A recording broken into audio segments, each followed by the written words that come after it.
अभी लेकर आ रही हूँ नाश्ता। ठीक है जल्दी लेकर आओ। पता नहीं क्या करती रहती है सुबह से। मैं भी अकेले कितना करूं, ये छोटी पता नहीं कहाँ रह गई। अभी तक इसका शादी का खुमार उतरा नहीं है लगता है। शादी के 2 महीने हो गए, उसके बाद भी महारानी जी किचन में आती नहीं है, ना ही किसी काम में मेरी मदद करती है। आज तो मैं उससे पूछ कर ही रहूंगी कि आखिर ऐसा कब तक चलेगा, कब तक वो आराम करती रहेगी। सासू माँ। हाँ बोलो। सासू माँ, आखिर मुझे ये बताइए कि छोटी कब तक आराम करती रहेगी। मैं अकेले सारा दिन कितना काम करती रहूं सासू माँ। अरे तो क्या हुआ, वो अभी नई नई है, काम करने से तू पतली थोड़ा हो जाएगी। और वैसे भी आज मैंने उसको नाश्ता करते हुए नहीं देखा। क्या बात है, तुमने उससे कुछ कह दिया क्या? अरे नहीं सासू माँ, मैं क्यों भला उसे कुछ कहूंगी। आप ही कैसी बातें कर रही हो। तो उसने नाश्ता क्यों नहीं किया? पता नहीं सासू माँ, अब वो ही बता पाएगी कि उसने नाश्ता क्यों नहीं किया। बहू, तू उसकी जेठानी है, तू पूछ नहीं सकती उससे कि उसने नाश्ता क्यों नहीं किया। या तो उसकी तबीयत खराब होगी, जाके उसके कमरे में पूछ लो। हाँ, अभी हूँ क्या कर रही है, जाके पूछेगी भी। अब मैं उसके कमरे में जाऊंगी तो अच्छा तो नहीं लगता ना कि जेठानी के रहते हुए सास को छोटी बहू के कमरे में जाना पड़े। अभी वो नई है। ठीक है सासू माँ, पूछती हूँ। बिना कहे तो कोई काम ढंग से नहीं कर सकती है, हर चीज मुझे ही बतानी पड़ती है। छोटी। हाँ दीदी बोलिए। छोटी, ये मोबाइल लेकर क्या कर रही है, नाश्ता वास्ता नहीं करना है क्या तुझे? दीदी आज एकादशी है ना, तो आज मेरा व्रत है, इसीलिए मैंने नाश्ता नहीं किया। मैं पूरे साल की एकादशी का व्रत करती हूँ, तो यहाँ पर भी मैं व्रत कर रही हूँ। आप लहसुन प्याज का खाना बना रही थी ना किचन में, इसीलिए मैं नहीं आई। अरे छोटी, तो तुम्हें बता देना चाहिए ना कि तुम्हारा व्रत है। दीदी अब मैं क्या ही बोलूं, व्रत में मेरा अलग खाना रहता है, मैं लहसुन प्याज नहीं खाती। अब मेरा नया ससुराल है ना, तो मैं सबसे बोलने में झिझक रही हूँ कि क्या बोलूं और क्या ना बोलूं। और किचन में लहसुन प्याज का खाना बन रहा है, तो मैं किचन में कैसे जा सकती हूँ। अब व्रत में मैं किचन को कैसे साफ करके खाना बना सकती हूँ। अरे कोई बात नहीं छोटी, तुम बताओ व्रत में तुम क्या क्या खाती हो, मैं किचन को साफ करके अभी बना देती हूँ।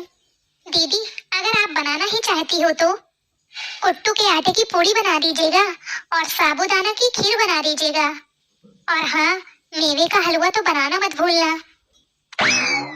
अगर हो सके तो साबूदाने की खिचड़ी भी बना लीजिएगा। ठीक है छोटी, मैं अभी बना कर लाती हूँ। थैंक यू दीदी। चलो अब जल्दी से छोटी के लिए व्रत में कुछ बना देती हूँ। बहू, अरे ओ बहू, अरे बहू कहाँ चली गई? ये देखो, ये महारानी यहाँ पर है और मैं इतनी जोर जोर से आवाज दे रही हूँ। क्या हुआ सासू माँ?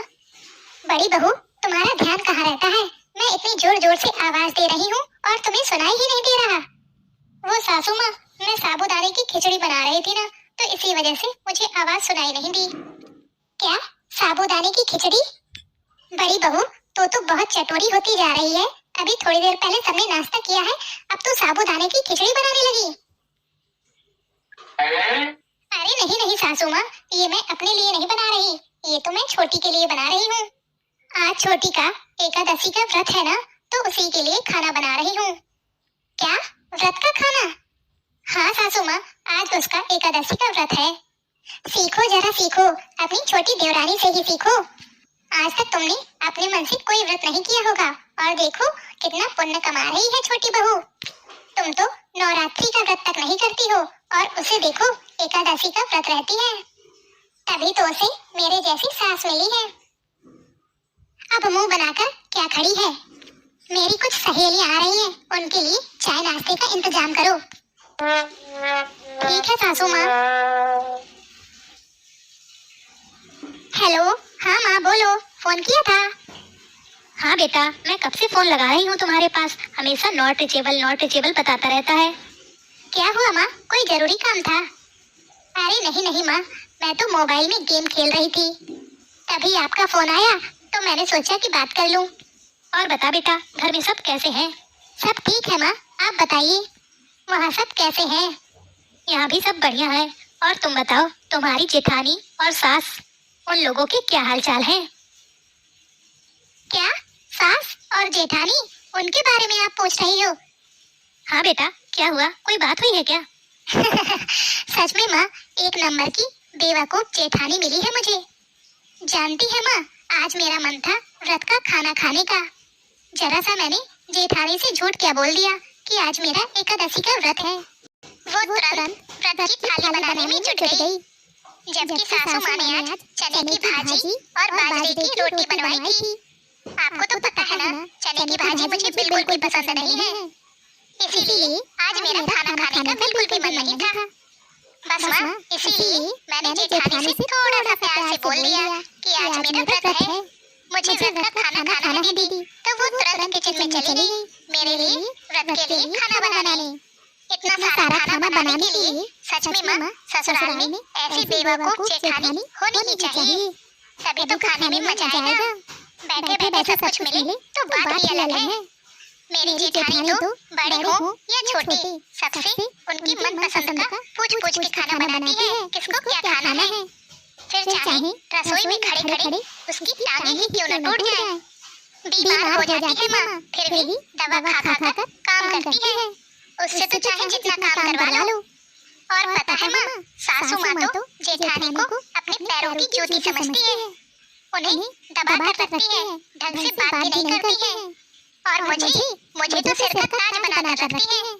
वजह जानती हो माँ, तुम्हारे दिए हुए तोहफे, महंगी महंगी साड़ियाँ, और पिछली बार पदफेरे पर जो तुमने सोने का सिक्का दिया था ना, उसका गुणगान तो पूरे रिश्तेदारों में और मोहल्ले में करती घूमती है। अरे वाह बेटा, तब तो ऐसी जेठानी से प्यार बना कर रखना, जो कुछ भी कहने पर झट से काम कर देती है। एक काम करना, अपनी पहनी हुई साड़ियों को उसे गिफ्ट कर दिया करना, तो पापा खुश हो जाएगी। वैसे भी वो तो गरीब घर से है ना, उसी में खुश हो जाएगी। वो तो तेरी पुत्र से ही खुश हो जाएगी। तेरे सारे काम वो बिना बोले ही कर दिया करेगी। बेटा, जैसा तू बता रही है ना कि इतनी बेवकूफ है तेरी जेठानी, तब तो तेरे लिए बहुत ही अच्छा है। कल को जब तेरे बच्चे होंगे तो तुझे टेंशन लेने की जरूरत ही नहीं होगी, वही उनको पाल पोस कर बड़ा करेगी। मुझे तो सुनकर बहुत अच्छा लगा कि तेरी जेठानी इतनी अच्छी है। बेटा, तू तो अपने ससुराल में राज करेगी राज। हाँ माँ, सही कह रही हो। आखिर मेरे साथ ही ऐसा क्यों होता है? मैं जिसके साथ अच्छा करना चाहती हूँ वही मेरा फायदा उठाता है। इस घर में आई हुई मुझे 6 साल हो गए। सोचा था अपने व्यवहार से मैं सबको अपना बना लूंगी, सास ससुर को अपने माता पिता और देवर को अपना भाई बनाकर रखूंगी। यहाँ तक कि मेरी कोई बहन नहीं थी, मेरी देवरानी आई तो मैंने सोचा उसे अपनी छोटी बहन बनाकर रखूंगी। सोचा था अपनी बहन के समान देवरानी से अपने सुख दुख बांटूंगी, लेकिन ऐसी देवरानी से सुख दुख बांटना ही क्या। सासू माँ ने तो देवरानी की बड़ाई कर करके उसे हमेशा सिर पर चढ़ा के रखा है, कभी भी कोई काम करने के लिए उसे नहीं बोलती है, हमेशा मुझे ही काम करने के लिए कहती रहती है। किसी ने बिल्कुल सही ही बोला है कि सीधे लोगों को ही बेवकूफ बनाया जाता है। मगर अब और नहीं, आखिर मैं कब तक सहूंगी? आखिर मैं कब तक कर रहूंगी? मैं भी तो इस घर की बड़ी बहू हूँ। जो सम्मान छोटी को मिलता है वो मुझे क्यों नहीं? दीदी, दीदी, मेरा रात का खाना बन गया क्या? मुझे बहुत भूख लगी है। मुझे तो लगा था आप मेरे कमरे में लेकर आओगी। छोटी, आज तक तो तुमने कोई व्रत किया नहीं, फिर ये एकादशी का व्रत कैसे शुरू कर दिया? अब तुम अगली बार से मेरे साथ ऐसा मजाक कभी मत करना। मैंने व्रत का सारा खाना खा लिया है। तुम्हें ज्यादा भूख लगी हो तो खुद बना लेना और खा लेना। और आज से दोपहर का खाना तुम बनाओगी और रात का खाना मैं बनाऊंगी, समझी? और वैसे भी तुम्हारी शादी को 2 महीने हो चुके हैं, हनीमून भी मना लिया है। अब तुम्हें रसोई में आने से कोई परहेज नहीं होना चाहिए।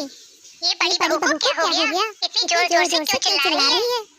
जाके देखना पड़ेगा। बड़ी बहू, ये क्या तरीका है छोटी बहू से बात करने का? बेचारी नई है तो तुमने क्या समझ रखा है? वो अकेली है, मैं उसके साथ खड़ी हूँ। तुम्हें ज्यादा हुक्म चलाने की जरूरत नहीं है, अभी उसके साथ जिंदा है। जैसा होता चला आया है ना, वैसा ही होगा। ये याद रखना हमेशा तुम। ये घर मेरा है और यहाँ सिर्फ मेरी ही चलेगी। सासू माँ, मानो कि ये घर मेरा नहीं है, लेकिन ये घर कायदे से आपका भी नहीं है। जैसे मैं इस घर की बहू हूँ ना, ऐसे आप भी इस घर की बहू हैं। और सभी बहुओं के लिए सारे नियम एक जैसे होने चाहिए। मैं पिछले 6 सालों से इस घर के सारे काम करती आ रही हूँ। अब मेरी देवरानी को भी इस घर के सारे काम करने चाहिए। हम दोनों का काम आधा आधा पड़ जाना चाहिए। आखिर कब तक मैं ही करती रहूंगी। इसलिए आज से दिन का खाना छोटी बनाएगी और रात का खाना मैं बनाऊंगी। बेटा देख रहा है तेरी पत्नी कैसे मेरे सामने मुंह चला रही है।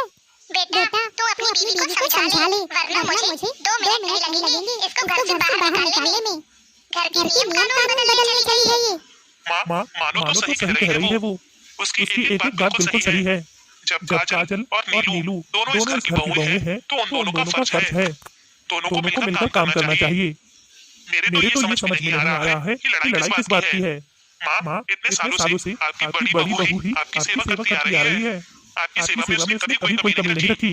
माँ आप किसी एक का पक्ष मत लीजिए, नहीं तो मुझे ऐसा लगेगा कि आप दोनों बेटों पर ही भेदभाव कर रही हैं।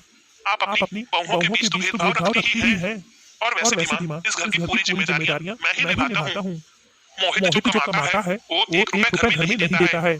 उसके बावजूद भी आपने छोटे बेटे और छोटी बहू को आंखों का तारा बनाकर रखा हुआ है। और आगे ऐसा ही होता रहा माँ तो मैं अपनी पत्नी को लेकर कहीं चला जाऊंगा। नहीं बेटा, अब ऐसा नहीं होगा। आज तूने ऐसा कहकर मेरी आंखें खोल दी। मुझे अपनी गलती का एहसास हो गया है। बड़ी बहू तुम बिल्कुल सही बोल रही थी। और छोटी तुम आज से अपनी सारी जिम्मेदारियां संभालो, समझी?